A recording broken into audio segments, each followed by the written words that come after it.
Hello दोस्तों, मैं महेंद्र पारसारथी।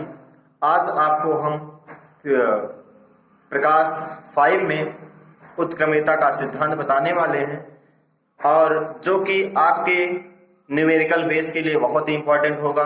और यहाँ के न्यूमेरिकल आपके यूपी बोर्ड में नेवी, एयरफोर्स और पॉलिटेक्निक पूछे जाते हैं। और इसको पढ़ने से पहले आप लोग अपवर्तन और इसके पहले जो आपका पार्ट 3 और पार्ट 4 पढ़ाया गया है उसको जरूर पढ़ेंगे, जिससे आपको प्रकाश का उत्क्रमणिता सिद्धांत पढ़ने में बहुत आसानी होगा, सवाल लगाने में बहुत आसानी होगी। और दोस्तों, यदि हमारे इस चैनल को सब्सक्राइब नहीं किए हैं तो इसको सब्सक्राइब करके बेल आइकन को दबा दें, जिससे हमारे नोटिफिकेशन आपके पास पहुंचे। और कमेंट करके आप बताएं कि आपको वीडियो कैसा लग रहा है। शेयर जरूर करेंगे।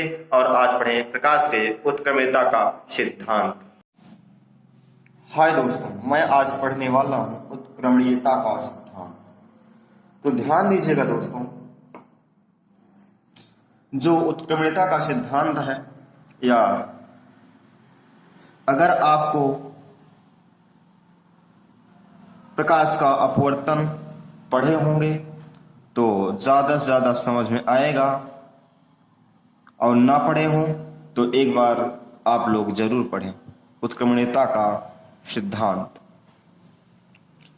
इसमें के जो न्यूमेरिकल्स हैं वो बहुत इंपॉर्टेंट हैं। आपका हमेशा कंपटीशन से लेकर के आपके बोर्ड पेपर तक पूछे जाते हैं। देखिएगा दोस्तों, इसमें क्या होता है कि यदि हम पानी को बर्फ बना दें, पानी को बर्फ बना दें और पुनः बर्फ को पानी बना दें, पानी को बर्फ बना दें और पुनः बर्फ को पानी बना दें, यही आपका उत्क्रम कहला गया, यानी उत्क्रम अभिक्रिया ने उत्क्रम कहलाता है। एक रूप से दूसरे रूप में चेंज करें और दूसरे को पुनः इसी के पास ला दें। सेम कंडीशन होगी दोस्तों इस पे। मान लेते हैं आपका एक तल, पहला माध्यम, और दोस्तों आपका दूसरा माध्यम, और माध्यम 1 का जो अपवर्तनांक है, इसका अपवर्तनांक n1 है दोस्तों, और इसका अपवर्तनांक n2 है। अब ध्यान दीजिएगा कि आपको पता है कि जब कोई प्रकाश की किरण एक माध्यम से चलकर दूसरे माध्यम में प्रवेश करती है तो वह अपने मार्ग से विचलित हो जाती है, दोस्तों। तो इस किरण का नाम आप लोग जानते हैं आपतित किरण। यहां से आपका I कोण बनता है, और ये आपका अपवर्तित किरण, यहां से कोण आपका R बनता है। तब स्नेल के नियमानुसार क्या होता है, स्नेल का दूसरा नियम क्या, स्नेल का नियम क्या कहता है कि sine I upon sine R, या क्या होता है, पहले माध्यम के सापेक्ष दूसरे माध्यम का अपवर्तनांक होता है। अब दोस्तों इसको मान लेंगे हम समीकरण नंबर 2। इसको क्या मानेंगे, समीकरण नंबर 2। लेकिन अगर इसके पहले थोड़ा सा लिखना हो, लिख सकते हैं। यदि प्रकाश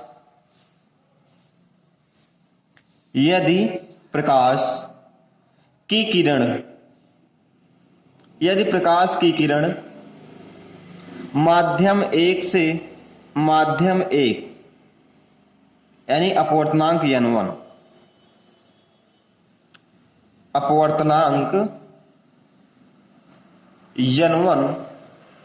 से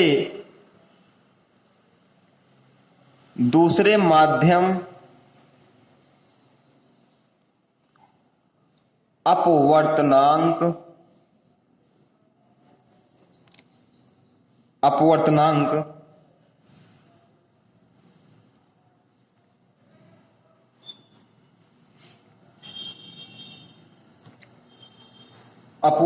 n2 में प्रवेश करता है तो स्नेल के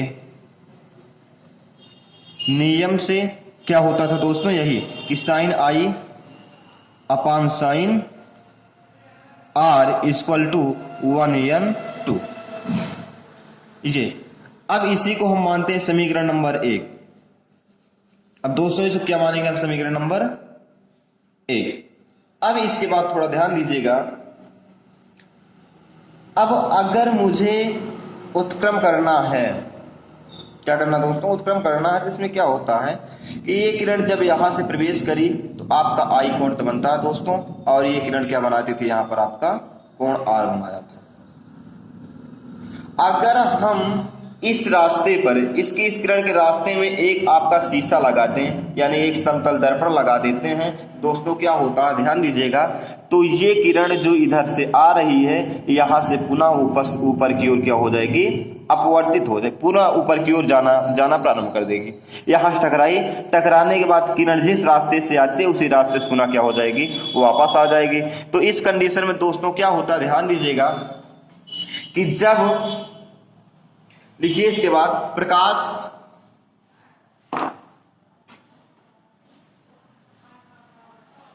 का पथ उत्क्रमणीय है। उत्क्रमणीय का मतलब क्या है दोस्तों? कि वह पुनः दूसरे माध्यम से क्या होता है? टकरा के पुनः उसी अपने पहले माध्यम में वापस लौटता है, उत्क्रमणीय होता है। अतः यदि प्रकाश किरण दूसरे माध्यम,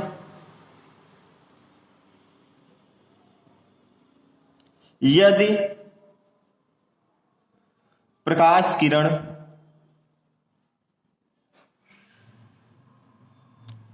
दूसरे माध्यम से आर आपतन कोण पर पहले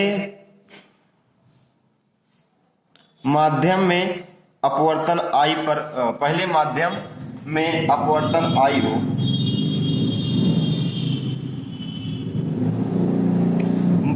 दूसरे माध्यम से आर आपतन कोण पर पहले माध्यम में प्रवेश करे तो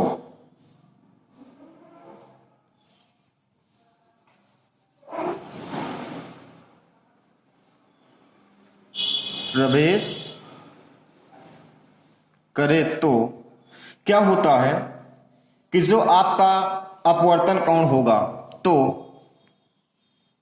अपवर्तन कोण आई होगा। अब ध्यान दीजिएगा, कहने का मतलब दोस्तों ये बताया गया है कि जब आपका आपका पथ उत्क्रमणीय है, तो जो किरण यहां से वापस हो जाएगी तो वो आपतित किरण कहलाएगी। अब आपतित किरण यहाँ पर कोण कौन सा बना रहा है? आर। इसीलिए आपतित किरण आर कोण बना रहा है, यानी आपतन कोण का नाम आर दिया गया था। और ये किरण यहाँ अपवर्तित होगी, अपवर्तित किरण क्या कौन सा कोण बनाती है? अपवर्तन कोण। अपवर्तन कोण का नाम यहाँ क्या दे दिया गया है? आर। तो क्या हो जाएगा दोस्तों कि साइन आई किस में चेंज हो गया है? आपका आर में, और साइन आर चेंज हो गया है आई में। कब? जब आपका दूसरे माध्यम के सापेक्ष पहले माध्यम का अपवर्तनांक था, तब इसको मानेंगे हम दोस्तों समीकरण नंबर 2। अब क्या करेंगे? अब समीकरण 1, अब इसके बाद क्या किया जाएगा? समीकरण 1 और समीकरण 2 का गुणा करा देंगे। इसके बाद क्या होगा? समीकरण 1 और समीकरण 2 का गुणा करा देंगे, तो उसके बाद जो आपका बचेगा वही। अब समीकरण 1 और समीकरण 2 का गुणा कराने पर, समीकरण 1 क्या था दोस्तों? Sine I upon sine R into sine R upon sine I is equal 1n2 into 2n1। अब दोस्तों इससे ये कट गया, इससे ये कट गया, बचा क्या, इसके स्थान पे 1 बच गया, तो 1n2 इज इंटू 2n1 बचा। अब यहां हम किसी एक का मान निकाल लेंगे।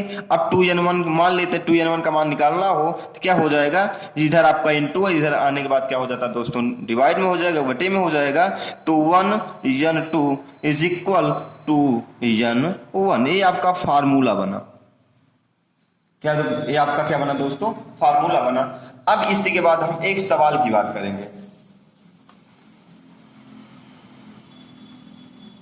अब इसका एक एग्जांपल देखिएगा, क्वेश्चन सवाल।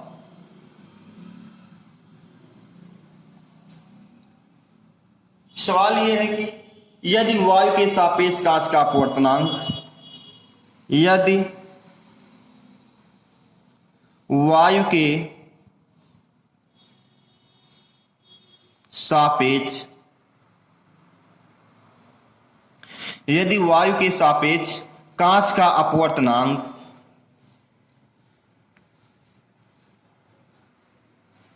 3/2 हो और कांच के सापेक्ष वायु का अपवर्तनांक 2/3 होगा। फिर कहने का मतलब ये है कि यदि कांच के सापेक्ष वायु का अपवर्तनांक 3/2 है तो कांच के सापेक्ष वायु का अपवर्तनांक क्या होगा। दोस्तों आप लोग अभी फार्मूला पढ़े क्या कि 2n1 इज इक्वल 1n2। अब मुझे निकालना GNA का मान। अब GNA इज इक्वल 1/ANG हो जाएगा। क्यों, क्योंकि पहला यहां था तो ये लास्ट में कर दिया गया और ये वाला यहां कर दिया गया, तो वही कंडीशन, पहला लास्ट कर दिया गया, इसका यहां कर दिया गया। अब दोस्तों ध्यान दीजिएगा, अब इसका मान मुझे निकालना है, GNA का मान। अब इसका मान दिया गया है 3/2। अब क्या करेंगे, इसको हम ऊपर ले जाएंगे, गुणा करा देंगे, तो आपका दोस्त आया TNA इज इक्वल टू 2/3। ये आपका क्या आंसर यही होगा दोस्तों। अब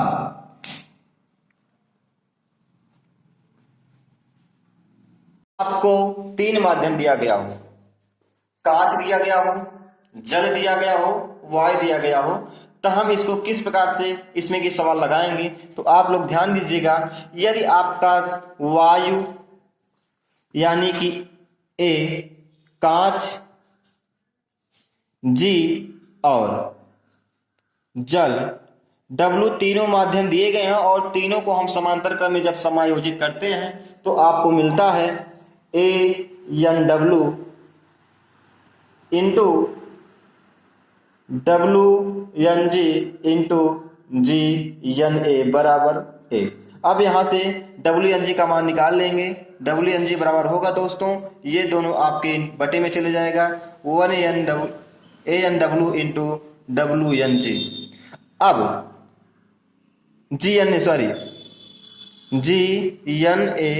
अब ध्यान दीजिएगा, आपको बताया गया ANG बराबर होता 1/GNA दोस्तों। अब यहां हम GNA का मान निकालना हो, इसको इधर कर देंगे और इससे नीचे कर देंगे, तो GNA बराबर होगा 1/ANG। अब ध्यान दीजिएगा दोस्तों, जो आपका GNA है इसी का मान उठा करके इस पर रख देना है मुझे, तो WNG is equal 1/ANG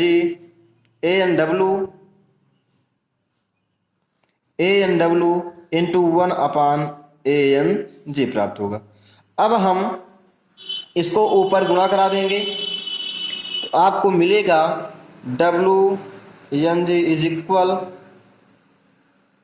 1/ANW/ANG। इसका ऊपर गुणा हो जाएगा तो WNG इसको मिला ANG/ANW। दोस्तों ये आपका फार्मूला याद रखना है। याद रखना ये कि अगर यहाँ पहला माध्यम जो होगा उसको हम नीचे लिखते हैं और जो आपका दूसरा माध्यम होगा उसको हमेशा ऊपर की ओर लिखते हैं। अब एक हम सवाल देखेंगे। यदि वायु के सापेक्ष जल तथा कांच के अपवर्तनांक क्रमशः 1/3 व 1/2 है, तो जल का कांच के सापेक्ष अपवर्तनांक ज्ञात कीजिए। यानी कि दिया गया है वायु के सापेक्ष जल का अपवर्तनांक, वायु के सापेक्ष AN/W का मान दिया गया 1/3, वायु के सापेक्ष जल का अपवर्तनांक 1/3। उसके बाद दिया गया वायु के सापेक्ष कांच का अपवर्तनांक, वायु के सापेक्ष कांच का अपवर्तनांक ANG, वायु के सापेक्ष कांच का अपवर्तनांक दिया गया था आपको 1/2। अब मुझे निकालना है कि कांच के सापेक्ष जल का अपवर्तनांक क्या होगा। दोस्तों आपको एक फार्मूला भी बताया गया कि GNA इज इक्वल ANW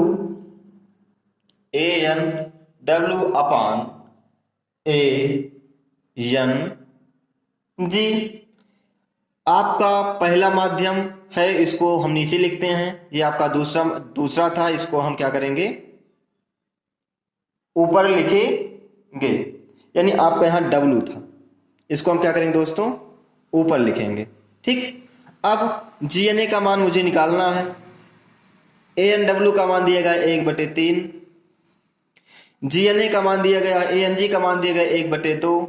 अब इसका ऊपर गुणा, इसका इसके साथ गुणा करा देंगे, तो GNW इज इक्वल आया आपका 2/3। आपका दोस्तों आंसर यही होगा। अब अगले वीडियो में हम आपको इससे रिलेटेड कुछ इंपॉर्टेंट सवाल और बताएंगे। और अगर ये वीडियो आपको अच्छा लगे तो चैनल को सब्सक्राइब करिएगा।